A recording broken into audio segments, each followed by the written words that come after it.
बहुत पुराने जमाने की बात है। एक वसीया व अरीज सल्तनत पर एक निहायत मगरूर और संग दिल बादशाह हुकूमत करता था। उसके महल में चमकते चिराग तो बहुत थे, मगर उसकी तबीयत में न नरमी थी न रहम। वो हर वक्त एक ही ख्वाहिश दिल में बसाए रखता था कि उसके यहाँ एक बेटा पैदा हो, एक ऐसा वारिस जो उसके तख्त, उसकी ताकत और उसके गुरूर को आगे लेकर चल सके। उसी महल में उसकी एक मलिका रहती थी, निहायत हसीन, निहायत बाकार, मगर दिल के अंदर बेशुमार अंदेशे लिए हुए। जब उसके यहाँ औलाद की विलादत का वक्त करीब आया तो पूरे महल में एक बेचैन खामोशी फैल गई। सबको इंतजार था कि शायद आज बादशाह की मुराद पूरी हो जाए। फिर वो घड़ी आ पहुंची। महल के अंदर एक नन्ही सी बच्ची ने आंख खोली। ये वो लम्हा था जिस पर खुशी के चिराग जलने चाहिए थे, दुआएं दी जानी चाहिए थी, मगर ऐसा कुछ न हुआ। जब बादशाह को खबर दी गई कि औलाद बेटी है तो उसके चेहरे पर नफरत उतर आई। वो तेज कदमों से कमरे में दाखिल हुआ। एक लम्हे के लिए उसने नौमौलूद को देखा भी नहीं और निहायत सख्त लहजे में बोला, मुझे बेटी नहीं चाहिए थी, मुझे वारिस चाहिए था। ये मेरे लिए खुशी नहीं, बोझ है। मलिका का दिल कांप उठा। उसने अपनी नवजायदा बच्ची को सीने से लगा लिया। उसकी आंखों से आंसू बहने लगे, मगर वो कुछ न बोल सकी। बादशाह पलटा और बगैर एक बार भी बच्ची की तरफ देखे वहां से चला गया। दिन गुजरते गए। महल में उस बच्ची के लिए न मोहब्बत थी न कबूलियत, सिर्फ माँ थी जो उसे अपनी आगोश में लिए रखती, उसके नन्हे हाथ चूमती, उसे लोरियां देती और छुप छुप कर रोती रहती। आखिर एक रोज मलिका ने हिम्मत करके बादशाह से अर्ज की, हुजूर, बच्ची का नाम तो रख दीजिए, वो आपकी अपनी औलाद है। बादशाह की आंखों में गुस्सा भर आया। वो बोला, हमारी कोई बेटी नहीं, हमें सिर्फ बेटा चाहिए। ये लड़की हमारे लिए नाहूसत है। ये सुनकर मलिका के दिल पर जैसे छुरी चल गई, मगर जुल्म की इंतहा अभी बाकी थी। चंद ही माह बाद बादशाह ने अपने खास वजीर को दरबार में तलब किया और सर्द लहजे में हुक्म दिया, इस बच्ची को महल से दूर ले जाओ और हमेशा के लिए खत्म कर दो। हम उसे अपनी आंखों के सामने जिंदा नहीं देखना चाहते। वजीर के कदम डगमगा गए। वो सहम कर बोला, जहां अपना, वो मासूम है, आपकी अपनी बेटी। मगर बादशाह दहाड़ उठा, ये हुक्म है और हम अपने हुक्म से फिरना नहीं जानते। वजीर खामोश हो गया, सर झुकाकर वापस पलट आया। मगर महल की एक वफादार उम्र रसीदा खादिमा ने यह खबर सुन ली थी। वो बरसों से मल्लिका की खिदमत में थी, दिल की नरम, अकल की पुख्ता और वफादारी में बेमिसाल। जब मल्लिका को मालूम हुआ कि उसकी बच्ची को मार डालने का फैसला हो चुका है तो उसके कदमों तले जमीन निकल गई। वो रोती हुई उसी बूढ़ी खादिमा के पास पहुंची और कपकपाती आवाज में बोली, मेरी बच्ची को बचा लो, मैं तुम्हारे आगे हाथ जोड़ती हूँ, उसे बचा लो। बूढ़ी खादिमा की आंखें भी भर आईं। उसने बच्ची को देखा, फिर मल्लिका के आंसू देखे और आहिस्ता से कहा, बेगम साहिबा, जब तक मेरे जिस्म में सांस बाकी है आपकी अमानत पर आंच नहीं आने दूंगी। उसी रात महल की तारीकी में एक खतरनाक मंसूबा बनाया गया और यहीं से उस मासूम बच्ची की तकदीर एक नए मोड़ में दाखिल हो गई। उसी रात महल के पिछले हिस्से में गहरी खामोशी छाई हुई थी। हर तरफ अंधेरा था और उस अंधेरे में एक बूढ़ी वफादार औरत अपनी जान हथेली पर रखकर एक मासूम जिंदगी बचाने निकली थी। उसने बच्ची को एक पुरानी गर्म चादर में लपेटा, उसे अपने सीने से लगाया और महल के एक सुनसान रास्ते से गुजरती हुई पिछले दरवाजे तक जा पहुंची। वहां उसका एक रिश्तेदार पहले से इंतजार कर रहा था। वो शहर से दूर एक छोटे से गांव में रहता था, सादा दिल मगर भरोसे के काबिल। बूढ़ी औरत ने बच्ची उसके हवाले करते हुए कहा, इसे अपनी औलाद समझकर रखना, आज से इसकी सांसों का राज तुम्हारी अमानत है। अगर ये बात किसी पर खुल गई तो ये नन्ही जान भी नहीं बचेगी और हम भी नहीं। वो शख्स बच्ची को लेकर रात की तारीकी में गांव की तरफ रवाना हो गया।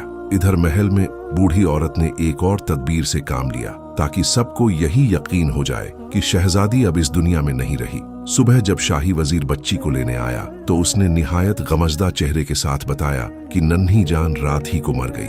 वजीर ने बच्ची के बुझे हुए जिस्म को देखा और खामोशी से वापस लौट गया। जब बादशाह तक ये खबर पहुंची तो उसने अफसोस का एक लफ्ज भी न कहा, सिर्फ इतना बोला, अच्छा हुआ ये किस्सा खत्म हुआ। मगर ये किस्सा खत्म नहीं हुआ था, बल्कि वहीं से असल दास्तान शुरू हुई थी। कुछ दिन बाद वो वफादार औरत चुपके से गांव पहुंची। वो बेचैनी से उस बच्ची को देखना चाहती थी जिसके लिए उसने अपनी जान खतरे में डाल दी थी।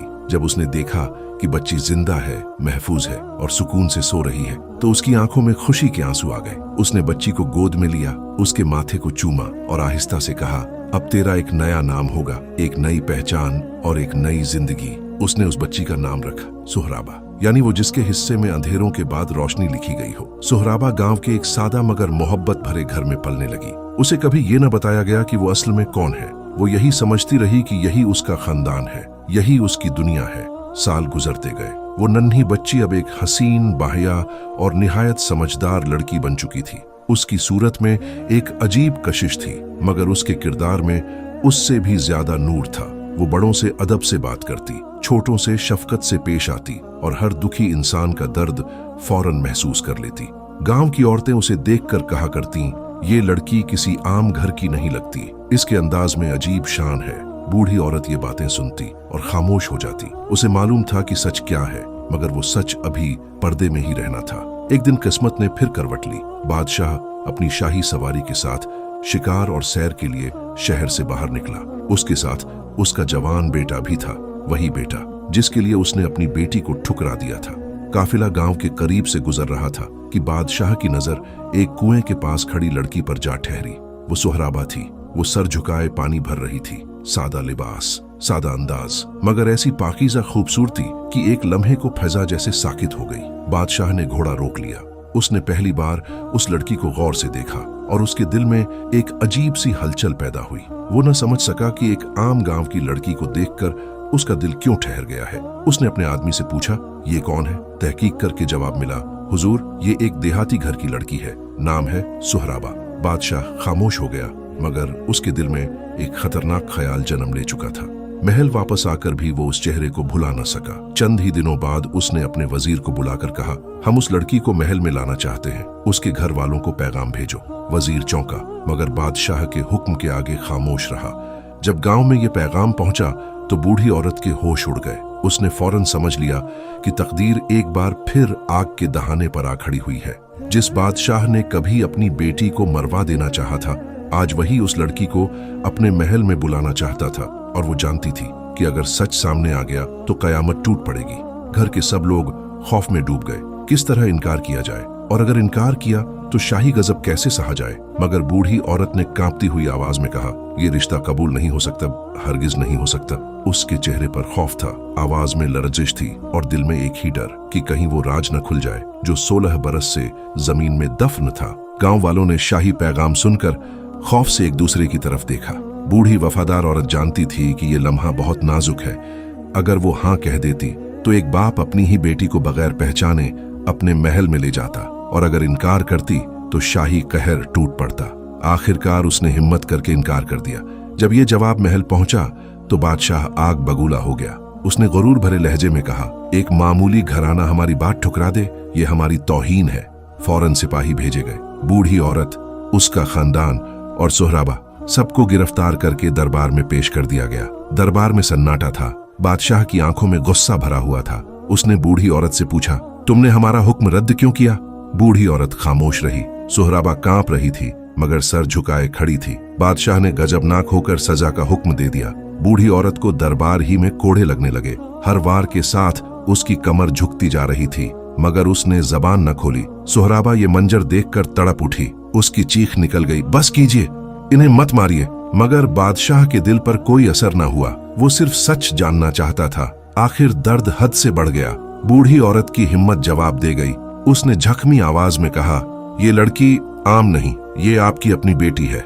पूरा दरबार जैसे पत्थर का हो गया। बादशाह एक लम्हे को साकित रह गया। उसने सख्त लहजे में कहा, झूठ, हमारी बेटी तो बरसों पहले मर चुकी थी। तब बूढ़ी औरत ने सारी हकीकत सुना दी कि कैसे उसने एक मुर्दा बच्ची को बदल कर दिखाया और असल नौमौलूद को बचाकर गांव भेज दिया, कि सोहराबा वही बच्ची है जिसे बादशाह ने अपनी नफरत में मरवा देना चाहा था। बादशाह ने हैरत से सोहराबा की तरफ देखा। जब उसका चेहरा सामने आया तो उसमें उसकी माँ की झलक साफ दिखाई दी। अब इनकार की कोई गुंजाइश न थी, मगर ये जानकर भी बादशाह के दिल में रहम पैदा न हुआ, बल्कि उसका गुरूर और भड़क उठा। वो गरज कर बोला, तो ये राज इतने बरस हमसे छुपाया गया, हमने इसे पहले भी नहीं चाहा था और आज भी नहीं चाहते। सोहराबा की आंखों से आंसू बहने लगे। उसने पहली बार अपने बाप से कहा, मैंने आपका क्या बिगाड़ा है? मेरा कसूर सिर्फ ये है कि मैं बेटी हूँ। मगर जवाब में सिर्फ संगदिली मिली। बादशाह ने फौरन दूसरा हुक्म सुना दिया, इस लड़की को महल से दूर ले जाकर खत्म कर दिया जाए, और इस बार कोई गलती नहीं होनी चाहिए। फिर उसने अपने जवान बेटे को बुलाया और कहा, तुम खुद इसे जंगल ले जाओ और अपने हाथों से ये काम पूरा करो। शहजादा ये सुनकर सन्न रह गया। उसने अपनी बहन की तरफ देखा, बेबस, खौफजदा, आंसुओं में डूबी हुई। और उसी लम्हे इस कहानी ने एक और खतरनाक मोड़ ले लिया। शहजादे के दिल पर यह हुक्म बिजली बनकर गिरा। वो अपनी बहन को देखता रहा और उसके अंदर एक अजीब जंग शुरू हो गई। एक तरफ बाप का हुक्म था और दूसरी तरफ एक बेगुनाह बहन की जान। मगर वो खामोश रहा। सर झुकाकर सुहराबा को अपने साथ ले लिया और चंद सिपाहियों के साथ महल से बाहर निकल गया। रास्ता लंबा था, जंगल गहरा होता जा रहा था, हवा में सर्दी थी और सुहराबा की आंखों में खामोश आंसू। काफी दूर जाकर शहजादे ने सिपाहियों से कहा, तुम लोग यहीं ठहरो, आगे का काम मैं अकेला करूंगा। वो सुहराबा को साथ लेकर जंगल के अंदर और आगे बढ़ गया। जब दोनों सिपाहियों की नजरों से ओझल हो गए तो उसने अपनी तलवार निकाली। सुहराबा कांप गई, मगर अगले ही लम्हे शहजादे की आवाज भर्रा गई। वो बोला, डरो मत, मैं तुम्हें मारने नहीं आया। मैं अपने हाथों से अपनी बहन का खून नहीं कर सकता। सुहराबा ने हैरत से उसकी तरफ देखा, जैसे अंधेरे में अचानक चिराग जल उठा हो। शहजादे ने जल्दी से कहा, तुम अभी इसी वक्त यहाँ से चली जाओ, किसी दूर जगह चली जाओ जहाँ कोई तुम्हें पहचान न सके। मैं महल जाकर कह दूंगा कि हुक्म पूरा हो गया है। सुहराबा के लब कांप उठे, और अगर सच खुल गया तो? शहजादे ने तलखी से मुस्कुराकर कहा, फिर सजा मैं भुगत लूंगा, मगर तुम्हें नहीं मारूंगा। ये कहकर उसने अपनी एक अंगूठी उतारी और सुहराबा के हाथ में दे दी। ये अपने पास रखो, कभी सख्त जरूरत पड़े तो ये तुम्हारे काम आएगी। सुहराबा की आंखों से आंसू बह निकले। उसने लरजती आवाज में कहा, भाई, अल्लाह आपको सलामत रखे। शहजादा पलट गया और सुहराबा जंगल की गहराई में तन्हा चल पड़ी। कुछ देर बाद शहजादा वापस सिपाहियों के पास पहुंचा। उसने अपनी तलवार पर जानवर का खून लगा लिया था। सिपाहियों ने देखा और खामोशी से उसे महल वापस ले आए। जब वो दरबार में पहुंचा तो बादशाह ने पूछा, काम खत्म हुआ? शहजादे ने नजरें झुकाकर तलवार पेश कर दी। जी, हुक्म पूरा हो गया। बादशाह मुतमिन हो गया और हुक्म दिया कि इस मामले का जिक्र दोबारा न हो। मगर उधर सुहराबा वाकई जंगल में अकेली भटक रही थी। रात उतर चुकी थी, हर तरफ अंधेरा था। दरख्तों की सरसराहट, वहशत, खौफ और एक ऐसी तन्हाई जिसमें इंसान अपनी सांस की आवाज से भी डरने लगे। वो एक दरख्त के नीचे बैठ गई, भूखी, प्यासी, टूटी हुई, और फूट फूट कर रोने लगी। सुबह हुई तो वो फिर उठ खड़ी हुई। अब उसके पास सिर्फ एक ही रास्ता था, चलते जाना, बचते जाना। दोपहर के करीब उसे एक दरिया मिला। उसने पानी पिया और किनारे किनारे चलने लगी। कुछ दूर आगे उसे एक शानदार महल दिखाई दिया। वो चौंक गई। ये किसी दूसरी सल्तनत का शाही महल था। वो वापस मुड़ने ही वाली थी कि इतने में एक नौजवान शहजादा शिकार से लौटता हुआ उधर आ निकला। उसकी नजर सुहराबा पर पड़ी और वो घोड़ा रोककर ठहर गया। उसने पहली बार उसे देखा और हैरत से पूछा, तुम कौन हो और इस सुनसान जगह पर अकेली क्या कर रही हो? सुहराबा ने डरते डरते उस नौजवान शहजादे की तरफ देखा। वो थकी हुई थी, बिखरी हुई थी और इतनी मजबूर कि सच भी नहीं बता सकती थी। उसने आहिस्ता से कहा, मैं एक मुसाफिर हूँ, रास्ता भटक गई हूँ, मुझे सिर्फ पनाह चाहिए। शहजादे के चेहरे पर नरमी आ गई। वो बोला, तुम खौफजदा मत हो, जब तक तुम हमारे महल में हो कोई तुम्हें तकलीफ नहीं देगा। वो उसे अपने महल ले गया। वो दूसरी सल्तनत का वारिस था, नाम था शहजादा सलमान। महल में उसकी बहनों ने सुहराबा को संभाला, उसे आराम दिया और चंद दिनों में पहली बार सुहराबा ने खौफ के बजाय सुकून की सांस ली। आहिस्ता आहिस्ता शहजादा सलमान को उसके किरदार, उसके सब्र और उसकी खामोश अजमत से मोहब्बत हो गई। और सुहराबा ने भी महसूस किया कि दुनिया में हर मर्द उसके बाप जैसा संग दिल नहीं होता। फिर एक दिन सुहराबा ने अपने दिल का सारा बोझ शहजादा सलमान के सामने रख दिया, अपनी पैदाइश से लेकर जंगल तक सब कुछ। शहजादा सलमान देर तक खामोश रहा। फिर उसने कहा, तुम पर जुल्म हुआ, मगर अब तुम अकेली नहीं हो। अगर तुम चाहो तो मैं तुम्हारा हमसफर बनना चाहता हूँ। चंद ही दिनों बाद दोनों का निकाह हो गया, मगर सुहराबा के दिल में एक कसक बाकी थी। वो अपनी माँ से मिलना चाहती थी, अपने भाई का शुक्रिया अदा करना चाहती थी और अपने बाप से एक सवाल पूछना चाहती थी, आखिर उसका कसूर क्या था। इसीलिए उसने फैसला किया कि वो वापस जाएगी, मगर एक आम बेटी बनकर नहीं, बल्कि सच की आवाज बनकर। वो नकाब पहनकर अपने शौहर के साथ अपने बाप के दरबार में पहुंची। उस दरबार में बादशाह, वजीर, अमीर सब मौजूद थे।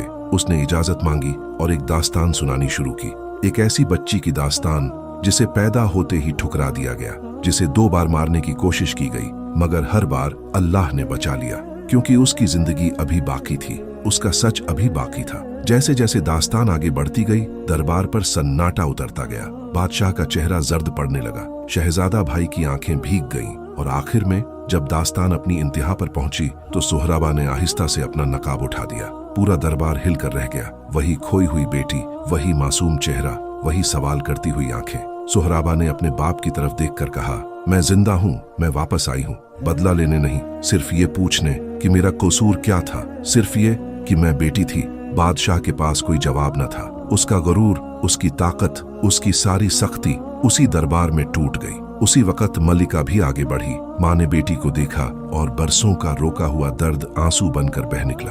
दोनों एक दूसरे से लिपटकर रोती रहीं। शहजादा भाई भी आगे आया और भर्राई हुई आवाज में बोला, बहन मुझे माफ कर दो, मैं तुम्हें बचा तो सका मगर तुम्हें तन्हा छोड़ दिया। सोहराबा ने उसे गले लगा लिया। नहीं भाई, तुमने मुझे जिंदगी दी थी। फिर उसने अपने बाप की तरफ देखा। बादशाह तख्त से उतरा। जिंदगी में पहली बार एक हुक्मरान नहीं, एक शर्मिंदा बाप बनकर उसने लरजती आवाज में कहा, बेटी मुजरिम मैं हूँ, कसूर तुम्हारा कभी था ही नहीं। मेरे अंधे गरूर ने मुझे जालिम बना दिया। अगर हो सके तो मुझे माफ कर दो। सोहराबा की आंखें भर आईं। उसके दिल में दर्द अभी भी था मगर नफरत नहीं थी। उसने आहिस्ता से कहा, मैं अपने जख्म नहीं भूली मगर मैं नफरत के साथ जीना भी नहीं चाहती। मैं आपको माफ करती हूँ ताकि मेरा दिल आजाद हो जाए। ये सुनकर दरबार की फिजा बदल गई। वो लम्हा सिर्फ एक बेटी की वापसी का नहीं था बल्कि एक जुल्म के खात्मे का था। कुछ दिन बाद सोहराबा अपने शौहर के साथ अपनी नई सल्तनत लौट गई। वहां उसने एक ऐसी मलिका बनकर जिंदगी गुजारी जिसने हर उस दर्द को मरहम दिया जो कभी उसके अपने दिल पर लगा था। उसने यतीमों के लिए घर बनवाए, गरीबों के लिए दस्तरख्वान लगवाए और औरतों के लिए पनाहगाहें कायम की ताकि किसी बेटी को सिर्फ बेटी होने की सजा न मिले। वक्त गुजरता गया और लोग उसका नाम इज्जत से लेने लगे। वही बच्ची जिसे कभी बोझ कहा गया था एक दिन रहम, अदल और वकार की अलामत बन गई और उसकी जिंदगी ने यह साबित कर दिया कि बेटियां कमजोरी नहीं होती, वो रोशनी होती है जो जुल्म के सबसे गहरे अंधेरों को भी चीर देती है।